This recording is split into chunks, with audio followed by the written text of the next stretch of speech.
आरोग्याच्या मंत्र्यांना विनंती करणार, औद्योगिक मंत्र्यांना विनंती करणार, कौशल्य डिपार्टमेंट, की तुमच्या डिपार्टमेंटला जर कॉन्ट्रॅक्टरची नियुक्तीचे रिक्त पद असणार, तर आमच्या इथं ट्रेनिंग झालेल्या प्रशिक्षणार्थ्यांना तिथं समायोजन करून घ्या. ते मनुष्यबळावर घ्या, रिक्त पदांवर घ्या, जे रिक्त निधी असेल त्याच्या नियोजनानुसार घ्या, किंवा तुमच्या शासकीय जो लिगली बजेट आहे वार्षिक, त्या बजेटमध्ये तुम्ही त्यांना समायोजन करून घ्या. जर आपण या माध्यमातून रोजगार कौशल्याच्या माध्यमातून आम्ही ट्रेनिंग करून तर रिक्त पद असेल तर तिथे समायोजन होऊ शकतं सर. इथं आपण फेल नाही होत आहे. म्हणजे टप्प्याटप्प्याने हे काम एक सोबत सगळे 1,34,00,000 लागून जाणार असं नाही सांगत मी तुम्हाला. पण टप्प्याटप्प्याने पण काम होऊ शकतं जर शासनाकडे बजेट नाही पास झालं तर. असं. तर हे जे म्हणजे आंदोलन आहे जी हां. म्हणजे प्रत्येक प्रत्येक विभागामध्ये जी भरती प्रक्रिया चालते, मग ती कंत्राटी पद्धतीने असेल, मानधन हं, तत्वावर असेल, हं, रोजंदारी तत्वावर असेल किंवा हं, इतर कुठल्याही पद्धतीने, तर त्या विभागामध्ये हं. म्हणजे कौशल्य विभागाने वेगळा निधी पारित करण्याची काही गरज नाही. काही गरज नाही. ऑलरेडी बरोबर. ऑलरेडी प्रत्येक विभागाकडे स्वतःचा निधी आहे. राइट. ते स्वतः ऑलरेडी खर्च करतच आहेत. हो. फक्त एवढं की जे तुम्ही कंत्राटी पद्धतीवर कामगार घेणार आहात, तर तुम्ही हो. दुसरे न घेता, आमच्या बरोबर. विद्यार्थ्यांना अनुभव आहे, तुम्ही आमचीच मुलं घ्या. हो. आणि असा पत्रव्यवहार कौशल्य विभाग संबंधित असतात म्हणजे संबंधित वेगवेगळ्या विभागांसोबत करेल आणि हो. मग विभाग ते पत्र काढणार किंवा ठीक आहे, तुम्ही या विद्यार्थ्यांना प्राधान्य द्या.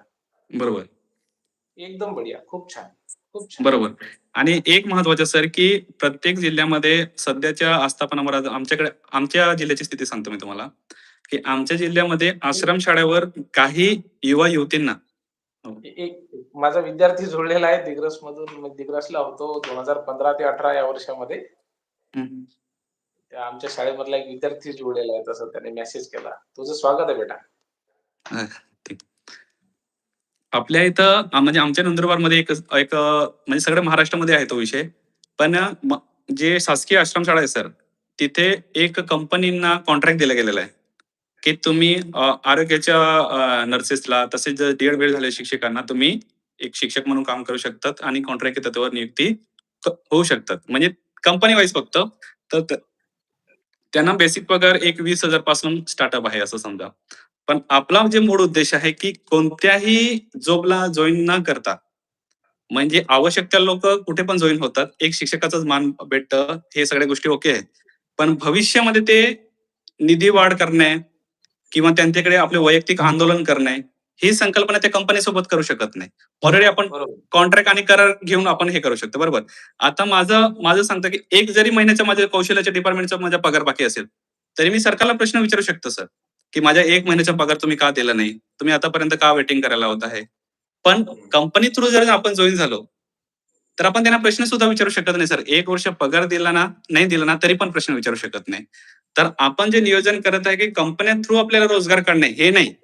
शासकीय डिपार्टमेंटमध्येच घुसणे, शासनालाच प्रश्न विचारून आपली पुढची संकल्पना चालवणे. कारण बरं. की आपण शासकीय अधिकृत जे डिपार्टमेंट आहे त्याच्या थ्रू आपण प्रशिक्षण घेतलेलं आहे.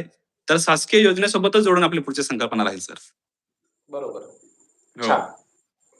मग आता तशा संदर्भातला आपला पत्रव्यवहार सुरू आहे का? आणि हो. पुढे साधारणतः आंदोलनाची नेमकी काय दिशा आहे? त्याचं कशा पद्धतीने स्वरूप आहे? हो. पत्रव्यवहार म्हणजे जे आमचे युवा प्रशिक्षणाच्या संघटनेचे जे सचिव आहे ऋषिकेश पवार सर.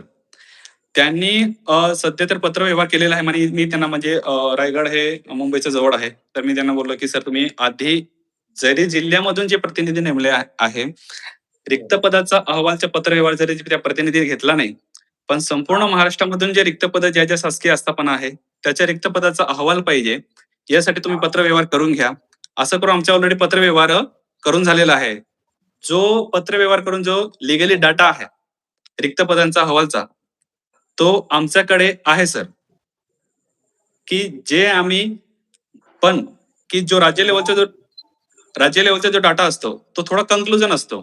मग म्हणून हां, आम्ही जिल्हा बरोबर. पातळीवरचे जे प्रशिक्षणार्थी आहेत, जे आपले प्रतिनिधी आहेत, त्यांना आम्ही सुचवलं, की सर तुम्ही असं-असं करून पत्रव्यवहार करून घ्या आणि स्थानिक लेव्हलचे, जिल्हा पातळी लेव्हलचे जे रिक्त पदांचा अहवाल आहे, तो आर-टी-आय नुसार तुम्ही रिक्त पदांची माहिती मागवू शकतात. आणि त्या अधिकृत ज्या जिल्ह्यांनी माहिती घेतली ती आमच्याकडे पोहोचलेली पण आहे. माझ्या स्वतःच्या जिल्ह्याचा छान. आराखडा सुद्धा माझ्याकडे आहे. संपूर्ण बढिया. डिपार्टमेंटचा. होय. अतिशय छान.